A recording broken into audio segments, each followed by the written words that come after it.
पिछले कुछ सालों में आपने देखा होगा कि भारतीय रेल का कायाकल्प किस तरह से हो रहा है।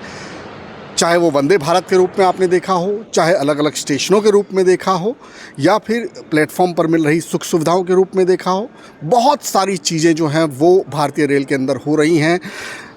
लेकिन पर्दे के पीछे की अगर मैं कहानी कहूँ, जो कुछ भी आपको सुविधाएं मिल रही हैं, जो रेल चल रही है, 1,35,000 से भी ज़्यादा पटरियां जो बिछी हुई हैं, उस पर जो रेल दौड़ रही है 69,000 से भी ज़्यादा रूट पर, वो उसके पीछे की ताकत जो कि लोकोमोटिव शेड होता है, वो कितना आधुनिक हो गया है, वो कितना हाईटेक हो गया है, यही जानने के लिए आज हम पहुँचे हैं गांधीधाम के लोकोमोटिव शेड, अत्याधुनिक लोकोमोटिव शेड में। और हमारे साथ DRM जी हैं, वेद प्रकाश जी। उनसे जानते हैं, सर लोकोमोटिव शेड में जब भी पहुंचते हैं तो चारों तरफ डीजल, गंदगी, पता नहीं क्या क्या देखने को मिलता है।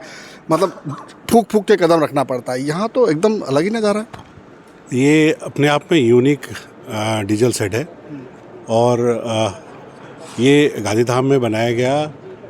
इसमें एक चीज़ का ध्यान रखा गया है कि जो लोग आए वो इंडियन रेलवे के ऐसे टेक्निकल लोग आए जो कि स्टार्टिंग में ज्वाइन किए हैं, उनको स्पेशली उसी माइंडसेट से ट्रेन कराया गया है। और ये 250 लोको जो डीजल के हैं, जो इंडिया का और वर्ल्ड का भी सबसे ज़्यादा हॉर्स पावर वाला लोको है, उस पर काम करते हैं।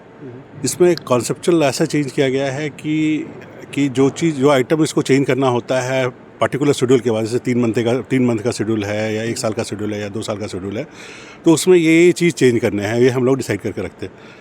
तो वो उस चीज़ को उस समय चेंज करते हैं और उस मटेरियल को निकाल करके और उसको हटा देते हैं, उसको रिपेयर के लिए दूसरी जगह भेजते हैं और यहाँ पे ये लगा देते हैं। तो इससे यहाँ पे गंदगी नहीं होती है। और जो मटेरियल निकालते हैं वो इंडियन रेलवे में जहाँ जहाँ भी उस तरह का मटेरियल बनता है, सब जगह वहाँ आता है। तो वहाँ पे भी जो एक्सपर्टाइज है उस लेवल की हो गई है। तो वो 100% परफेक्शन के साथ उस काम को देखता है। यहाँ पे जो काम कर रहे हैं वो 100% यहाँ पे देखता है। और इसलिए इस लोको की रिलायबिलिटी जो है, नॉर्मली 50,000 60,0ं में लोको फेल करता है, ये लोको 95,000 किलोमीटर चलने के बाद भी फेल नहीं करता है। सर आपने बताया कि जैसे कि 250 के आसपास लोकोमोटिव जो इंजन है उसको यहाँ पे मेंटेनेंस की वो है। तो ये कैसे कंट्रोल, कैसे आप ट्रैक रखते हैं, कैसे आप पूरा कंट्रोल रखते हैं? देखिए, लोको जैसे ही यहाँ से जाता है उसके बाद यहाँ पे कंट्रोल रूम है और इसमें GPS लगा हुआ है। तो GPS के द्वारा हम अपने कंट्रोल रूम से मेंटेन करते रहते हैं कि लोको चल रहा है, नहीं चल रहा है, कितना किलोमीटर पर डे अर्न कर रहा है। और उसके बाद अगर कहीं भी रुका या कहीं भी गड़बड़ हुआ तो हेल्पलाइन नंबर दिया हुआ है हर लोको के अंदर, और लोको के पेपर पे हेल्पलाइन नंबर लिखा हुआ है। तो ड्राइवर तुम्हें उस हेल्पलाइन नंबर पे फ़ोन करता है। यहाँ 24/7 हेल्पलाइन चलता रहता है। तो आप जैसे ही हमारा ड्राइवर फ़ोन करता है कि ये प्रॉब्लम हो रहा है, तो उसको बताया जाता है कि इसमें आप इस तरह का प्रोसेस करो, इस तरह का प्रोसेस करो तो ठीक हो जाएगा। तो वो असिस्टेंस दिया जाता है। अगर रिमोट हम यहाँ से अगर काम कर सकते हैं उस पर, अगर कुछ सॉफ्टवेयर रिलेटेड चीज़ हुआ तो उसको यहाँ से काम करते हैं। और अगर उसके बाद भी ठीक नहीं हुआ तो हमारी क्विक रिस्पांस टीम होती है, वो देश भर में फैली हुई है।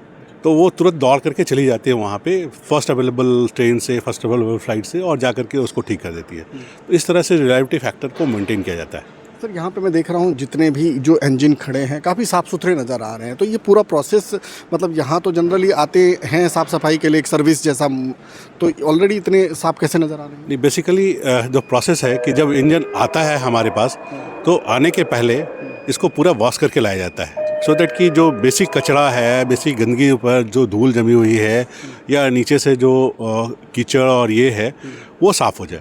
उसके बाद जब अपने आप उस सफाई होने के बाद फिर हमारा जो स्टाफ है, हमारे जो वर्कर्स हैं, वो जब काम करते हैं तो बहुत लगन से काम करते हैं उसमें।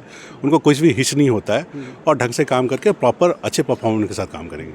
सर ये क्या देश का पहला इकलौता ऐसा हाईटेक लोकोमोटिव शेड है या इस तरह के और भी हैं? ये अपने आप में ये पहला था। अभी पूरे इंडियन रेलवे में ऐसे 4 डीजल के सेट बने हैं मेंटेनेंस के। एक रोजा पे है, दूसरा सिलीगुड़ी में है और तीसरा हुबली में है, चौथा ये है। सर हमने एक स्क्रैप मशीन भी देखा, आपने दिखाया, कुछ उसके बारे में बताइए क्या है? बेसिकली ये व्हील के डाया का एक सर्टेन रूल होता है कि अगले 3 महीने तक अगर इस सेट में नहीं आता है तो व्हील के डाया को किस इसमें मॉनिटर किया जाए। तो व्हील का जो डाया है एक एक्सल में, वो उसका डिफरेंस 5 mm से कम नहीं होना चाहिए, तो उसको मेंटेन किया जाता है। अगला है कि 15 mm जो एक बॉगी है उसके आपस में 15 mm का डिफरेंस नहीं होना चाहिए। और उसके बाद जो दूसरी बॉगी है उससे 20 mm का डिफरेंस नहीं होना चाहिए, तो उसको मेंटेन करते हैं। तो उसके हिसाब से व्हील के डाया को ठीक करते हैं कि बाद में अगले 3 महीने में जो गड़बड़ियाँ हो सकती थी उसको यहीं पे दूर कर दें, कि अगले 3 महीने के बाद आए तो फिर हम व्हील टर्न कर दें तो कोई प्रॉब्लम ना रहे। सर आखिरी सवाल मेरा, जिस तरह से अब एकदम हाईटेक स्टेशंस बन रहे हैं, वंदे भारत जैसी ऐसी ट्रेन बन रही है, बुलेट ट्रेन आ रही है, हाई स्पीड ट्रेन्स बन रही हैं, और हाईटेक जो है आपका लोकोमोटिव शेड, पूरा कॉम्बिनेशन कैसे आप क्या कहना चाहेंगे कि भारतीय रेल कहाँ पहुँच रही है? अभी जो हम लोग कर रहे हैं, मैं इसके बारे में बता दूं कि अभी हाल ही में पीएम साहब ने मधेपुरा से एक ट्रेन का फ्लैग ऑफ किया था, एक इंजन का फ्लैग ऑफ किया था, जिसको कि Latin America country, south Africa country को दिया गया था। ये बेसिकली ये लोको जो मढ़ौरा में मधेपुरा में बना था, वो मढ़ौरा का बना हुआ लोको था।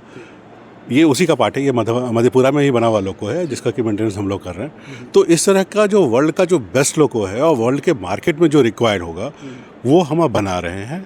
अभी पहले हम लोगों ने अपने सिस्टम में इंडक्ट किया, अब इसके बाद अब एक्सपोर्ट भी स्टार्ट कर दिए। जैसे कि ये लोको है, इलेक्ट्रिकल लोको है, या फिर वंदे भारत को आप देखो तो वंदे भारत ट्रेन सेट का कॉन्सेप्ट है, जिसमें कि हर दूसरा कोच और हर चौथा कोच इंजन के रूप में काम होता है। उसका इंजन अंडर स्लंग होता है, मतलब कि नीचे ही लगा होता है। वर्ल्ड में इसकी बहुत डिमांड है और कॉस्ट बहुत ज़्यादा है, और हम बहुत चीपर वे में बना रहे हैं। तो हमारा रिक्वायरमेंट बहुत है, हम अपने रिक्वायरमेंट के बेसिस पे अभी इसको एक्सपेरिमेंट करके कर लिए, अब धीरे धीरे हम एक्सपोर्ट पे भी जाएंगे। सर न्यूज़ 24 से बात करने के लिए बहुत बहुत धन्यवाद।